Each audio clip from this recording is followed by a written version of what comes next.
اعوذ باللہ من الشیطان الرجیم، بسم اللہ الرحمن الرحیم۔ السلام علیکم ورحمۃ اللہ وبرکاتہ۔ سورۃ الفاتحہ اور تعارف۔ ہر چیز کے ابتدائی حصے کو فاتحہ کہا جاتا ہے۔ اس سورت کو فاتحۃ الکتاب اس لیے کہا جاتا ہے کہ اس سے قرآن مجید کا آغاز ہوتا ہے۔ سورت فاتحہ کا مطلب ہے کھولنے والی۔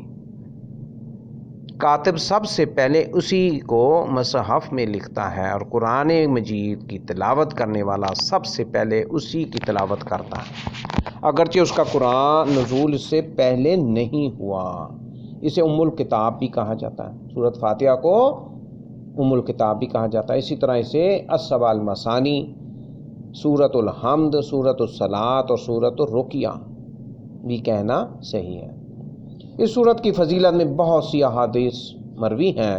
ابو سعید بن معلا رضی اللہ عنہ فرماتے ہیں کہ رسول اللہ صلی اللہ علیہ وسلم نے مجھ سے فرمایا، میں تمہارے مسجد سے نکلنے سے پہلے تمہیں قرآن کی سب سے عظیم سورت بتاؤں گا۔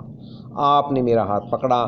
جب آپ نے مسجد سے نکلنے کا ارادہ کیا تو میں نے عرض کیا، یا رسول اللہ صلی اللہ علیہ وسلم، آپ نے فرمایا تھا کہ میں تجھے قرآن کی سب سے زیادہ عظمت والی سورت کے بارے میں بتلاؤں گا۔ آپ نے فرمایا وہ الحمدللہ رب العالمین سورۃ الفاتحہ ہے۔ یہی السبع المثانی اور القرآن العظیم ہے جو مجھے دیا گیا ہے۔ بخاری التفسیر ما جاء فی فاتحۃ الکتاب۔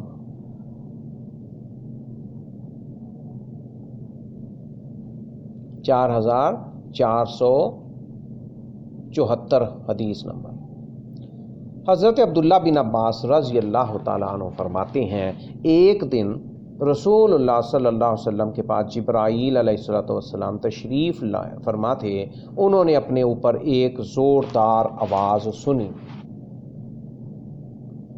جبرائیل نے اپنی نگاہ اوپر اٹھائی اور پھر فرمایا، یہ آسمان کا ایک دروازہ ہے جو آج سے پہلے کبھی نہیں کھلا۔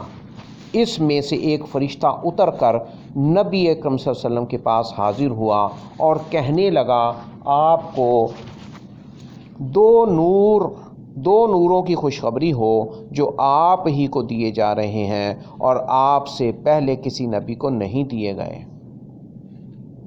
ایک فاتحۃ الکتاب اور دوسرا سورۃ البقرہ کی آخری 2 آیات۔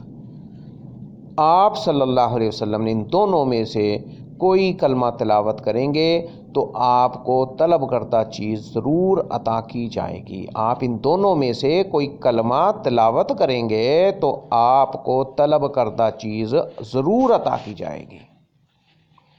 صحیح مسلم فضائل القرآن فصل الفاتحہ۔ مضامین۔ سورۃ الفاتحہ ترتیب توقیفی کے مطابق قرآن مجید کی پہلی سورت ہے۔ یہ مکی سورت ہے اور اس کی 7 آیتیں ہونے پر اجماع ہے، اجماع امت ہے۔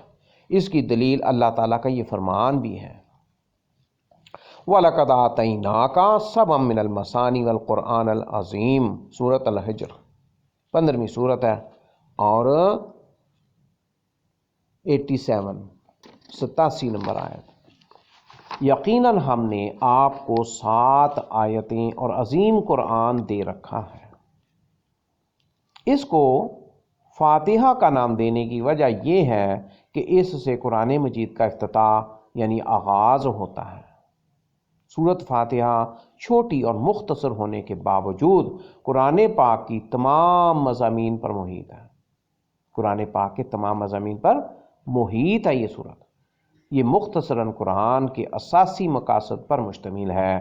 یہ دین کے اصول و فروع کو اپنے دامن میں لیے ہوئے ہیں۔ اس میں عقیدہ، عبادت، شریعت، روز آخرت پر اعتقاد، اللہ تعالیٰ کی صفات حسنہ پر ایمان، صرف اللہ تعالیٰ کی عبادت کا اعلان، اسی سے مانگنا اور دعا کرنا، اس میں دین حق اور صراط مستقیم کی طرف طلب ہدایت کے لیے اس کی طرف متوجہ ہونا، ایمان کی توفیق، اس پر ثابت قدمی، نیک لوگوں کے راستے پر چلنا، مغضوب اور گمراہ لوگوں کے راستے سے بچنے کے لیے اللہ تعالیٰ سے گریہ وزاری کرنا جیسے موضوعات ہیں۔ اس صورت میں یہ موضوعات پائے جاتے ہیں۔ اس میں پہلی امتوں کے حالات کی خبریں ہیں۔ اس میں خوش نصیب نیک لوگوں کے اونچے درجات اور بدبخت بدکاروں کے برے ٹھکانوں کی اطلاع دی گئی ہے۔ اس میں اللہ تعالیٰ کے اوامر و نواہی کی پابندی کا اظہار ہے، اللہ تعالیٰ کے امر و نہی کی پابندی کا اظہار ہے۔ اس کے علاوہ بلند مقاصد اور شاندار اہداف کا بیان ہے۔ باقی صورتوں کی نسبت یہ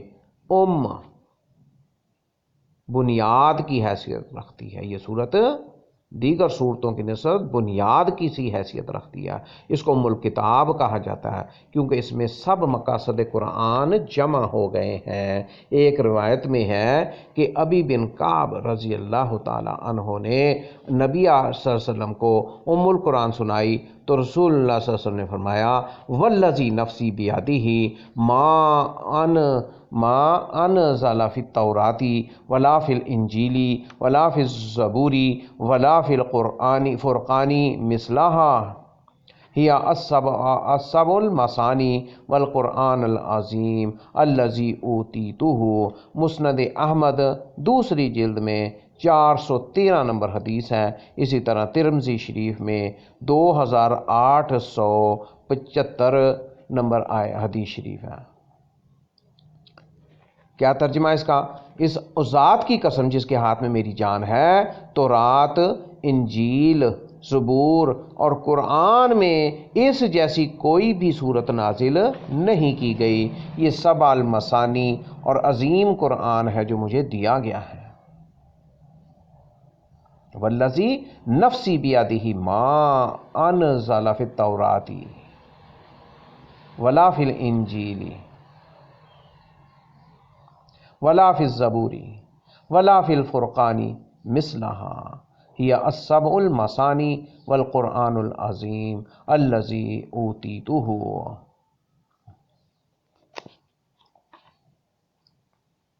بلا شبہ جو شخص بھی سورۃ الفاتحہ میں تدبر کرے گا وہ اپنی عقل سے شاندار اور خوبصورت معنی و مفاہیم اور پر رونق تناسب اور جلال دیکھے گا جس سے اس کا سارا دل روشن ہو جائے گا۔ وہ اللہ تعالیٰ کا نام لیتے ہوئے اور رحمت کے وصف سے متصف اسم الہی کی برکت طلب کرتے ہوئے ابتدا کرتا ہے۔